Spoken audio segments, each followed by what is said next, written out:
ನಾವು ಮುಖ್ಯಮಂತ್ರಿಗಳ ಮನೆಗೆ ಹೋಗಬೇಕು ಅಂಥೇಳಿ ಹೋದಾಗ ನಮ್ಮನ್ನು ಬಂಧಿಸಿ ಸ್ಟೇಷನ್ ಕರ್ಕೊಂಡೋದ್ರು, ಬಿಡುಗಡೆ ಮಾಡಿದ್ರು.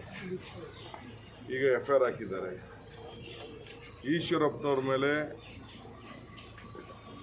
ಜನ ಅಲ್ಲಿಂದ ಮೆರವಣಿಗೆ ಬಂದರು. ಮನೆ ಮುಂದೆ ನಿಂತ್ಕೊಂಡು CM ಮನೆ ಮುಂದೆ ಕೂತ್ಕೊಂಡು ರಾಜೀನಾಮೆ ಆಕ್ಸೆಪ್ಟ್ ಮಾಡಬಾರ್ದು ಅಂತ ಪ್ರತಿಭಟನೆ ಮಾಡಿದ್ರು.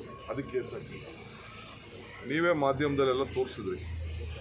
ಅವರೆಲ್ಲ ಸೇರಿದ್ದು ಕೂಗ್ತಾ ಇರೋದು, ಕಿರ್ಚ್ತಾ ಇರೋದು, ಅವರ ದುಃಖ ದುಮಾನ ಹೋರಾಟ ಎಲ್ಲ ನೀವು ನೋಡಿದ್ರಿ.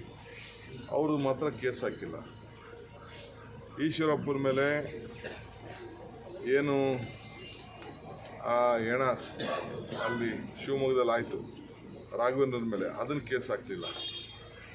ಬೇರೆ ಬೇರೆ ಎಲ್ಲ ನಡೆದಂಥ ಘಟನೆಗಳಿಗೆ BJP ಕಾರ್ಯಕರ್ತರ ಮೇಲೆ ಅಲ್ಲಿ ಮುಖಂಡರ ಮೇಲೆ ಕೇಸ್ ಹಾಕಿಲ್ಲ. ಬರೀ ನಮ್ಮ ಮೇಲೆ ಕೇಸ್ ಹಾಕೋ ಕೆಲಸ ಈ ಸರ್ಕಾರ ಮಾಡ್ತಾಯಿದೆ.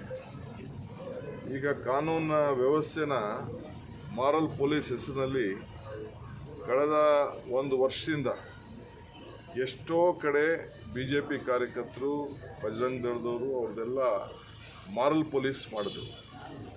ಅದಕ್ಕೆ ಮುಖ್ಯಮಂತ್ರಿ ತಪ್ಪೇನಿದೆ ಮಾರಲ್ ಪೊಲೀಸ್ ಅಂತಲೂ ಕೂಡ ಹಿಂದೆ ಹೇಳಿದ್ರು. ಸೊ ಪೊಲೀಸ್ ಸ್ಟೇಷನ್ನಲ್ಲೇ ಬಟ್ಟೆ ಚೇಂಜ್ ಮಾಡಿಕೊಂಡು ಕಾಕಿ ಬಟ್ಟೆ ತೆಗೆದು ಹಾಕ್ಕೊಂಡು ಕೂಡ ಯಾರು ಅದಕ್ಕೆ ಪ್ರಶ್ನೆ ಮಾಡಲಿಲ್ಲ. ಮಾರಲ್ ಪೊಲೀಸ್ಗೆ ಕುಮ್ಮಕ್ಕು ಕೊಟ್ಟರು. ಹುಬ್ಳಿಲಿ ಏನು ಇದಕ್ಕೆ ಚರ್ಚಲ್ಲೇ ಹೋಗಿ ಅಲ್ಲೇ ಪಟ್ಟ ಮಾಡೋಕ್ಕೆ ಶುರು ಮಾಡಿದ್ರು. ಆಂಜನೇಯನ ಇದನ್ನು ಚರ್ಚಲ್ಲಿ ಇಂಥೆಲ್ಲ ಘಟನೆ ನಡೀತು. ವ್ಯಾಪಾರ ವಹಿವಾಟು ಎಲ್ಲ ನಿಲ್ಲಿಸ್ಬೇಕು, ಡ್ರೈವರ್ಗಳು ಗಾಡಿಗಳಿಗೆ ಹೋಗಬಾರ್ದು, ವ್ಯಾಪಾರ ಮಾಡಬಾರ್ದು ಅಂಥೇಳಿ ಇಲ್ಲದ ಕಾನೂನು ಸಂತೆಗಳಲ್ಲಿ ಜಾತ್ರೆಗಳಲ್ಲಿ ಎಲ್ಲ ಕೂಡ ಅಶಾಂತಿ ಮೂಡಿಸ್ಲಿಕ್ಕೆ ಪ್ರಯತ್ನ ಮಾಡಿದ್ರು. ಯಾರ ಮೇಲೂ ಕೇಸ್ ಹಾಕಿಲ್ಲ. ಮೊನ್ನೆ ಏನು ಹುಬ್ಳಿಲಿ ನಡೆದಿದೆ ನಾನು ಖಂಡಿಸ್ತೇನೆ. ಕಾಂಗ್ರೆಸ್ ಪಕ್ಷ ಯಥಾವತ್ತಾಗಿ ಯಾರು ಕೂಡ ಕಾನೂನನ್ನು ಕ್ರಮ ಕೈಗೊಳ್ಳಬಾರ್ದು.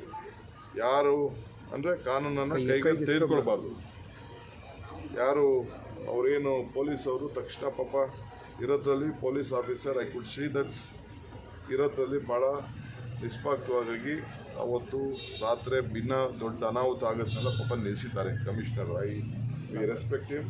ನಮಗೆ ಭಾಳ ನನಗೆ ಮಾಹಿತಿ ನೆನೆಲ್ಲ ನಾನು ಪಡ್ಕೊಂಡೆ.